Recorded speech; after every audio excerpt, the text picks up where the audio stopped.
You ever just know in your bones that someone's petty campaign of harassment is about to backfire on them in the most spectacularly expensive way?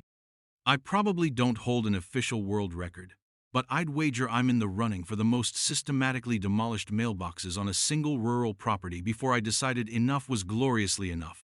So settle in, maybe grab a drink. This one's a doozy. And hey, while you're at it, drop a comment letting me know where you're watching from. I love seeing how far these stories travel. Because, folks, the saga of how my humble mailbox went head-to-head with our HOA's self-appointed vehicular enforcer and won is something you truly have to hear to believe. It culminated in his precious patrol truck, looking like it had tried to pick a fight with a miniature steel-reinforced concrete bunker and lost, badly. My little slice of heaven, if you can call 30 acres of Texas scrub and determined mesquite heaven, sits on the edge of what they charmingly call the Ponderosa Pines Ranch Estates. It's less ponderosa, more prickly pear, but the estates part meant we had an HOA. And not just any HOA, but one blessed with Bartholomew Barty Higgins as its president and, more crucially, the commander-in-chief of its Neighborhood Safety and Beautification Committee. Barty was a man whose retirement from middle management at a regional paperclip distribution company had clearly left a power vacuum in his soul, a vacuum he was determined to fill by micromanaging every blade of grass and stray tumbleweed within a 5-mile radius. He was short, perpetually sunburned, and favored khaki cargo shorts that seemed to possess more pockets than strictly necessary for a man whose most dangerous daily expedition was to the community pool. His chariot of choice for enforcing his iron will was a slightly used, surprisingly large Ford F-150, painted an unfortunate shade of municipal beige and adorned with amber flashing lights he'd ordered off the internet. He called it the Community Patrol Vehicle, or CPV, one for short. We called it Barty's Big Beige Battle Wagon. The trouble started subtly, as these things often do. My mailbox, a standard rural type on a sturdy wooden post, was at the end of a long gravel driveway, right where it met the barely paved county road that also served as the main thoroughfare for our estates. One Tuesday, I went to fetch the mail and found the box hanging askew, the door bent, the little red flag snapped clean off, looked like someone had clipped it. Annoying, but these things happen. I'm reasonably handy. You have to be, living out here. So I straightened it up, hammered the door back into a semblance of functionality, and figured that was that. A week later, the whole thing was flattened. Not just clipped, but properly run over. Tire tracks in the soft shoulder told a pretty clear story. This time, I bought a new, slightly more robust model, steel instead of aluminum, and sank the post a good foot deeper, reinforced with a bag of quick-set concrete. That, I figured, should hold it. It held for precisely 9 days. This time, it wasn't just flattened, it looked like someone had taken a baseball bat to it after running it over. The post was splintered, the box itself was a crumpled parallelogram of despair. Now, I was getting suspicious. Mail delivery on our route was handled by a nice lady named Carol in her own trusty Subaru, and she was meticulous. This wasn't her doing. I called the HOA office, which was really just Barty's garage extension, and left a message. Barty himself called back, his voice oozing a sort of insincere sympathy that set my teeth on edge. "Terrible shame about that, son," he drawled, despite me being a good decade his senior. "Lots of reckless drivers on these country roads. Probably some teenagers joyriding.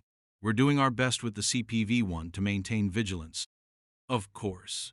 He then segued into a 15-minute lecture about the importance of property upkeep and how a damaged mailbox reflected poorly on the entire Ponderosa Pines community. The irony was apparently lost on him. I replaced it again. Standard metal box, wooden post. I wasn't going to go crazy yet. This was mailbox version 3. It lasted a whole 2 weeks, a new record.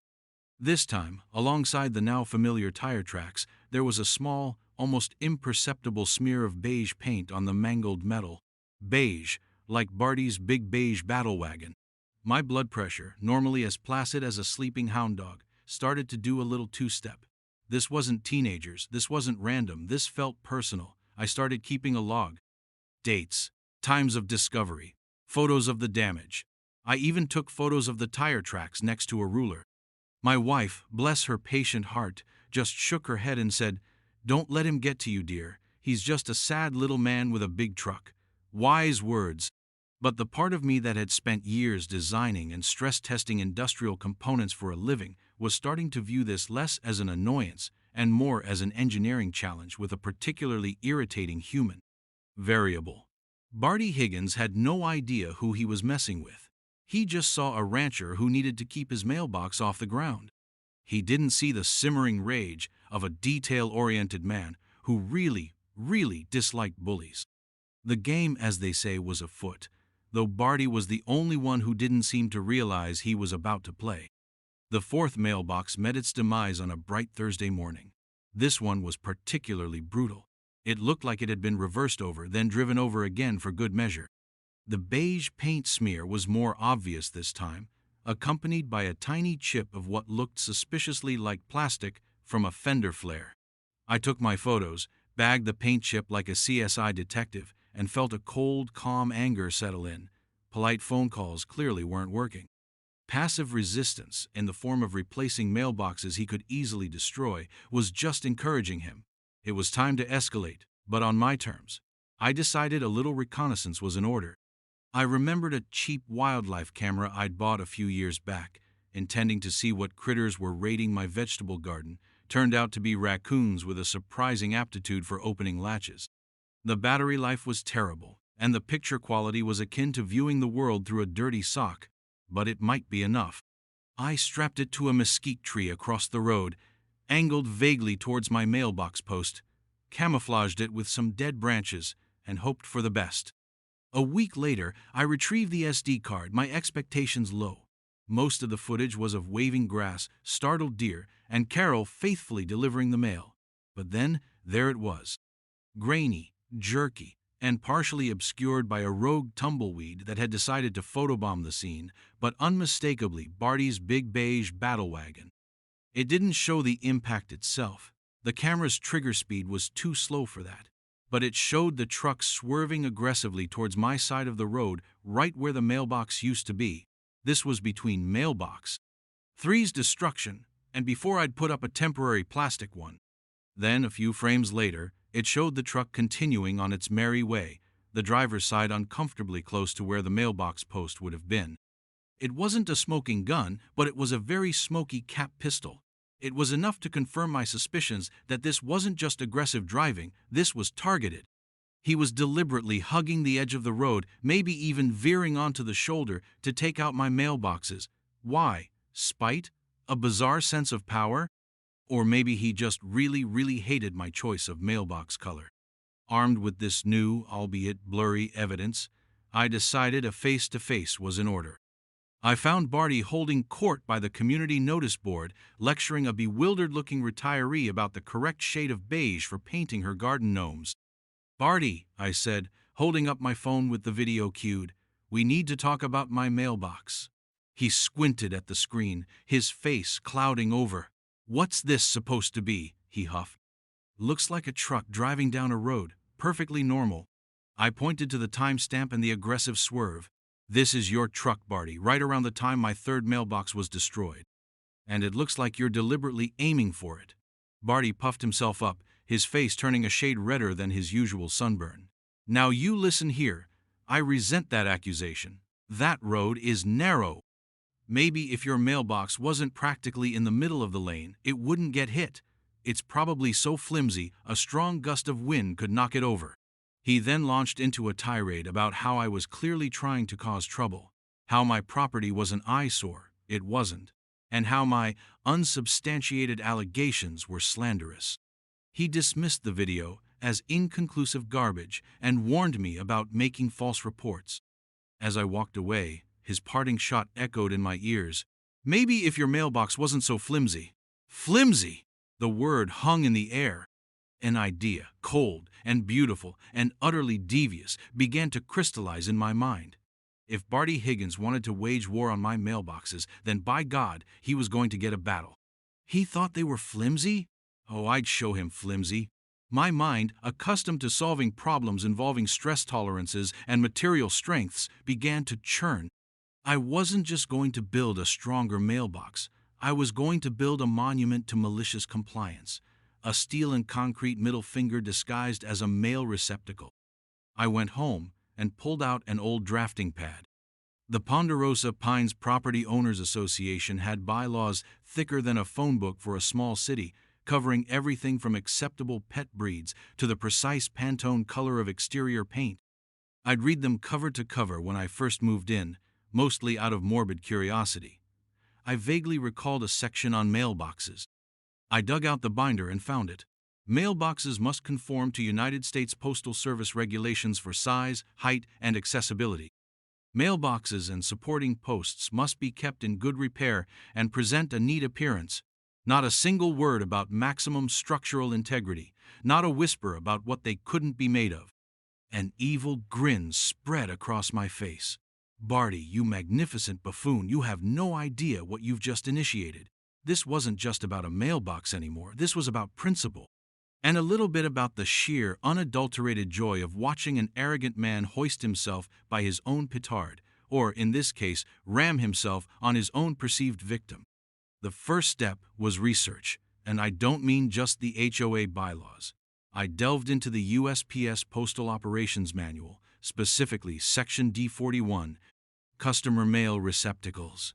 It detailed height requirements, 41 to 45 inches from the road surface to the bottom of the mailbox or point of mail entry, setback, 6 to 8 inches from the curb or road edge, and structural recommendations. Posts should be sturdy but designed to yield or break away if struck by a vehicle to prevent serious injury. Ah, there was the rub. Yield or break away. That was the spirit of the law, designed for safety. But the letter of the law, it didn't forbid something stronger, especially on a rural route with no curbs and a wide shoulder like mine. It was a recommendation, not an ironclad mandate enforced by federal mailbox police. And Barty wasn't exactly adhering to the avoid striking mailboxes part of road safety, was he? I decided to interpret sturdy in its most robust sense. My wife found me one evening surrounded by sketches of what looked less like a mailbox and more like a defensive emplacement.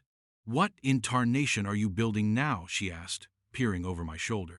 "That, my dear," I said, tapping a particularly beefy-looking cross-section, "is the Higgins Mark IV Indestructible Mail Delivery System. Or, as I like to call it, Barty's Bane. My background isn't in engineering, not formally anyway, but I've spent a lifetime on ranches and farms, fixing machinery, welding broken gates, and generally figuring out how to make things strong enough to withstand abuse from livestock, weather, and occasionally sheer stupidity. I knew my way around a stick welder and had a decent collection of steel scraps. My plan was devious in its simplicity. The core would be a 6-inch diameter steel well casing pipe, the kind designed to be pounded deep into the earth. I had a 10-foot section of it left over from a water project years ago. This pipe would be sunk a good 4 feet into the ground, encased in an unholy amount of concrete. We're talking a cubic yard, maybe more. The mailbox itself would be a heavy-gauge steel box, nothing too outlandish looking from the outside, but internally reinforced with steel bars and welded directly to a thick steel plate, which in turn would be welded to the top of the aforementioned well casing.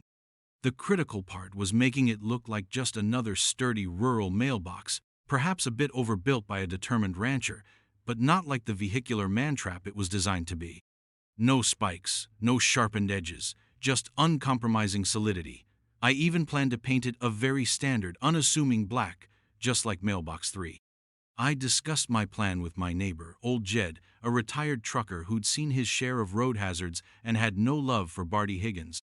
Jed had once received an HOA violation notice because his prize-winning zinnias were, according to Barty, non-compliant with the approved Ponderosa Pines floral palette.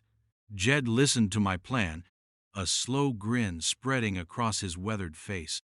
"Son," he said, clapping me on the shoulder, "that's not just a mailbox, that's a work of art. You make sure you call me when you install it. I want to see this." His enthusiasm was infectious. The next Saturday, I rented a powered auger. Digging a 4-foot-deep, 18-inch-wide hole in the caliche-ridden Texas soil by hand would have taken me a week and several chiropractors. With the auger, it was merely a grueling, sweat-soaked morning. Then came the concrete. I bought 20 80-pound bags. The checkout girl at the hardware store looked at me like I was planning to build a new wing on my house. "Big project?" she asked. "Just reinforcing a mailbox," I replied, with a perfectly straight face. She blinked. I think she suspected I was starting a cult. Mixing that much concrete by hand in a wheelbarrow was an exercise in Sisyphean torment, but the thought of Barty's face when his truck connected with my creation spurred me on. Each shovelful of gravel, each glug of water, felt like a small act of defiance. By sunset, the massive steel pipe was planted firmly in a tomb of solid rock, plumb and true. It looked less like a mailbox post and more like the anchor point for a suspension bridge. I let the concrete cure for a full week, watering it occasionally like a precious, if somewhat phallic, new plant. The final assembly was almost ceremonial. I'd fabricated the mailbox itself in my workshop, reinforcing a standard heavy-duty rural box with interior steel ribs, welding the seams, and fitting a robust piano hinge for the door. The flag was made from quarter-inch steel plate. It wouldn't be snapping off. I welded this fortified box onto a thick steel mounting plate, which I then meticulously welded to the top of the massive pipe. The welds weren't pretty. I'm a functional welder, not an artist, but they were strong. Penetration was excellent. That box wasn't going anywhere short of a direct hit from an anti-tank missile. I ground down the rough spots, then applied 2 coats of rust-inhibiting primer and 2 coats of satin black enamel. It looked substantial, very, very substantial. But still, from a distance, just like a black mailbox on a thick post. Once it was installed, I stood back to admire my handiwork. It was exactly 42 inches to the bottom of the box and set back 7 inches from the road edge. Perfectly USPS compliant. I even called Martha, our local postmistress, a no-nonsense woman who had seen it all.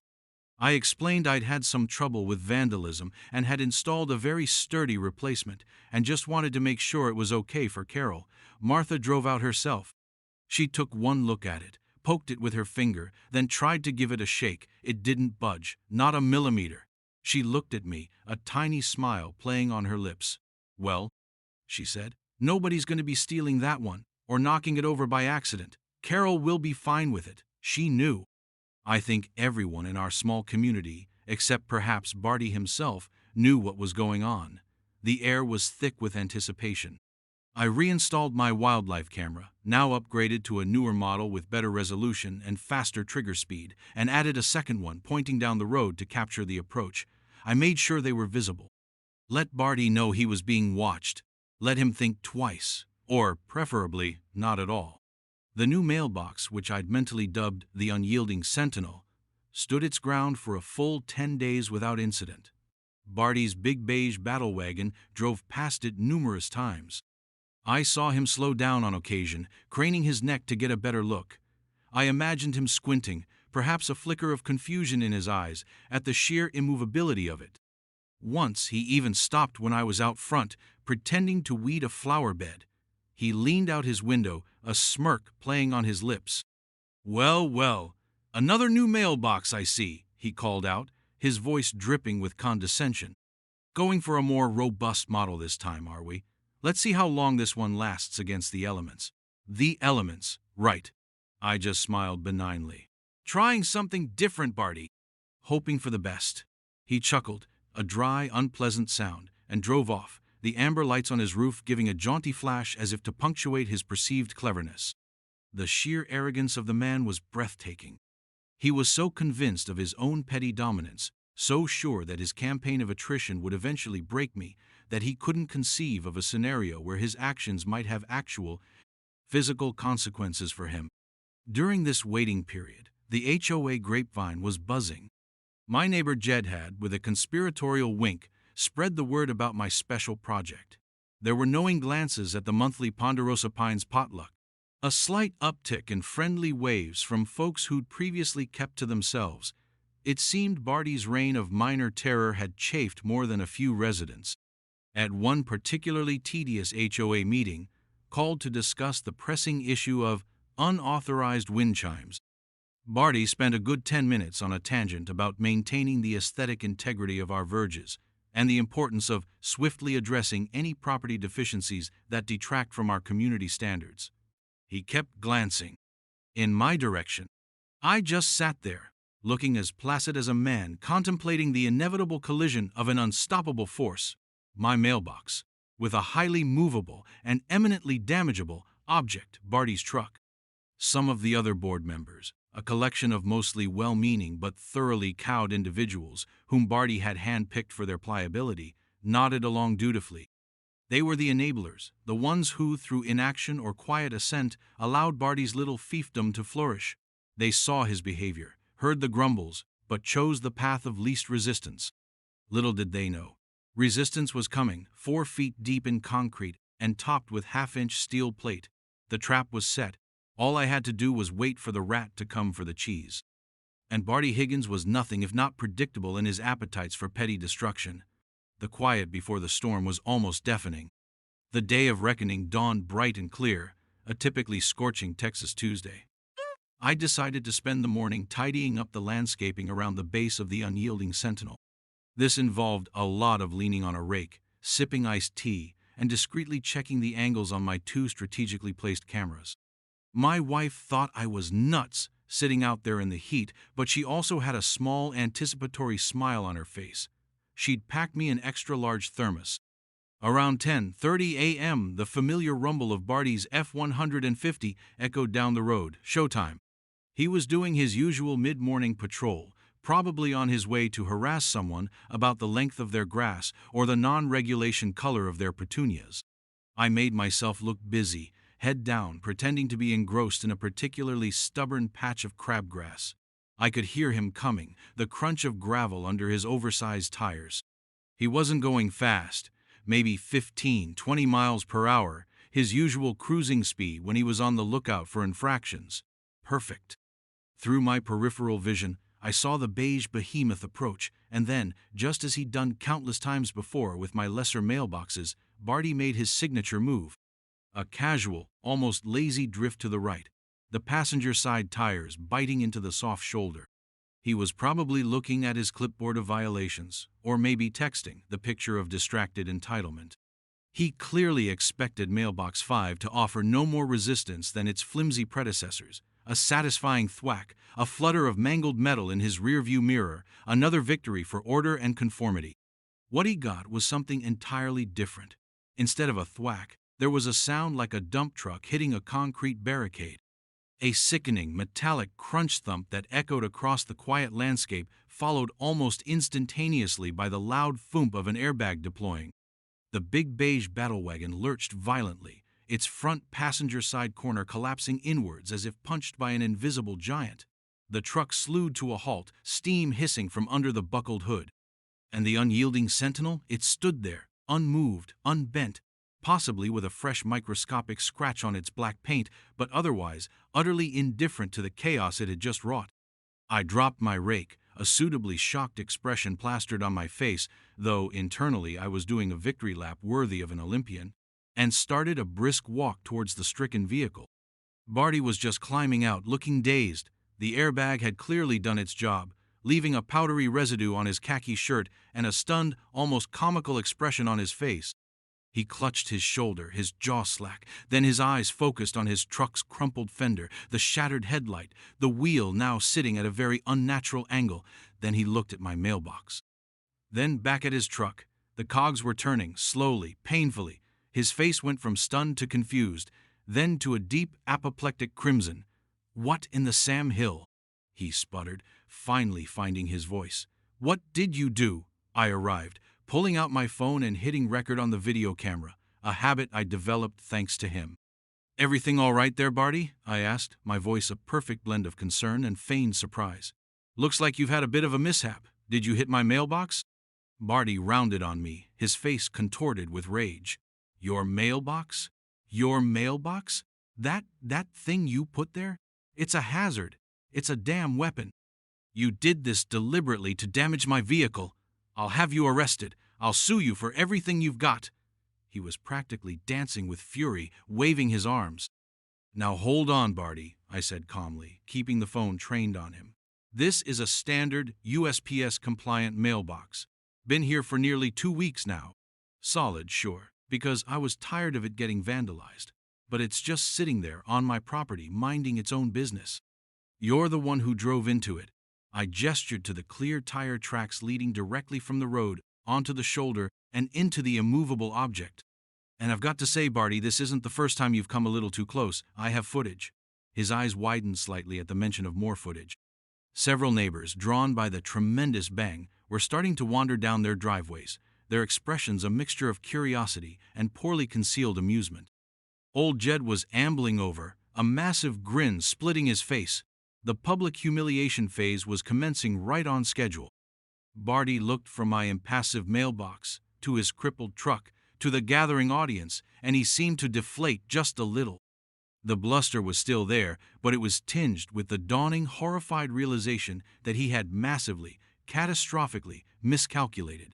The arrival of Deputy Miller from the county sheriff's office was almost anticlimactic. Barty, in a last-ditch attempt to regain control, had bellowed into his phone for law enforcement, claiming he'd been the victim of a booby-trapped stationary object. Deputy Miller, a young woman with a calm demeanor and eyes that had clearly seen their share of rural absurdities, listened patiently to Barty's increasingly frantic and contradictory account. He claimed I'd suddenly installed an illegal reinforced hazard, then that it was camouflaged to cause damage, then that I'd somehow lured him into it. I simply presented my side. It was a mailbox on my property, meeting all USPS regulations, and I had footage of him hitting it, as well as footage suggesting a pattern of him destroying previous, flimsier mailboxes. I offered to show her the videos. Miller walked over to the unyielding Sentinel, gave it a cursory inspection, measured its height and setback with a tape measure from her cruiser, and then looked at the deep, undeniable gouge in Barty's truck. She consulted her notepad. "Well, Mr. Higgins," she said, her voice carefully neutral, "as far as I can tell, this is a single-vehicle accident. You appear to have failed to maintain your lane and struck a stationary object. The mailbox itself seems to be compliant with postal regulations and properly cited." Barty started to sputter again, but she cut him off. "You're free to file a complaint if you believe there's more to it, but from what I see here, the fault lies with the driver of the vehicle." She then proceeded to write Barty a ticket for failure to control his vehicle. The sight of Barty Higgins, HOA president and self-styled guardian of Ponderosa Pines, being handed a traffic citation next to his mangled CPV-1 and my indomitable mailbox was a balm to my soul. The HOA emergency board meeting was convened 2 days later. Word of Barty's folly had spread like wildfire. I wasn't invited, naturally, but Jed, who had a friend on the board, one of the quieter, more sensible ones, gave me a full report. Barty apparently tried to spin a wild tale of my aggressive and unneighborly installation of a dangerous device. He demanded the HOA pay for his truck repairs and take legal action against me to have the menace removed. That's when my carefully curated package arrived, delivered by courier to each board member just before the meeting. It contained printouts of the photos of all 4 previously destroyed mailboxes, with dates and times, a USB drive with the grainy footage of his truck swerving at mailbox 3, a crystal-clear video of him striking the unyielding Sentinel, complete with his enraged, incriminating outburst afterwards, a copy of the USPS regulations, and a polite but firm letter from my lawyer, a cousin who owed me a favor and specialized in property disputes, outlining my rights and suggesting that any further harassment or attempts to force removal of my perfectly legal mailbox would be met with vigorous legal counteraction. According to Jed, the mood in the room shifted dramatically. Barty's bluster deflated like a punctured tire. The smoking gun wasn't just the final crash video. It was the whole meticulously documented pattern of behavior. The board, faced with undeniable evidence of Barty's reckless vendetta and the potential for a costly lawsuit if they backed him, did the only sensible thing. They voted to table any discussion of my mailbox indefinitely. They also informed Barty that the HOA's insurance would not be covering damage to the CPV-1 caused by his own negligent actions while on a personal crusade, nor would they be funding his legal battles against me. The truck, it turned out, was his personal vehicle, merely adorned with HOA-funded magnetic signs and lights. He was on his own. The fallout was swift and satisfying. Barty had to pay for the extensive repairs to his big beige battle wagon out of his own pocket. I heard it was several $1,000s. He was quietly removed as head of the Neighborhood Safety and Beautification Committee, the position going to a mild-mannered retired botanist who was more interested in actual beautification than vehicular intimidation. At the next annual HOA election, Barty didn't even run for the board. He seemed to have lost his appetite for public service, or perhaps just public humiliation. The unyielding sentinel became something of a local legend. People would slow down as they drove past, sometimes pointing. A few even stopped to take pictures. Carol, my mail lady, always gave it a cheerful pat as she deposited the mail. She told me it was the most talked-about mailbox on her entire route. My life returned to its previous quieter rhythm, punctuated only by the gentle clink of mail hitting the reinforced steel of Barty's bane. The piece was beautiful.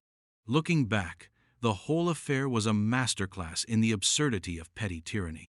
Barty, in his quest for absolute control over his tiny domain, had picked a fight with the one thing he couldn't bully into submission, a well-engineered piece of steel backed by an equally stubborn owner. He'd consistently underestimated me, seeing only a target for his frustrations, not someone capable of methodical planning and execution. His own rules, or lack thereof regarding mailbox construction, became his undoing. It's a classic case of the biter bit, and the schadenfreude was, I admit, delicious. The Ponderosa Pines Ranch Estates became a slightly more relaxed place to live. The new Neighborhood Safety Committee actually focused on safety, like trimming overgrown bushes at intersections, rather than waging war on mailboxes. Sometimes, to solve a problem, you don't need to argue or plead. Sometimes, you just need to build a better, stronger, and far more satisfying solution. So, what's the craziest HOA encounter you've ever had, or what's the most creative solution you've come up with for a neighborhood nuisance? Drop your stories in the comments below. I'd love to read them.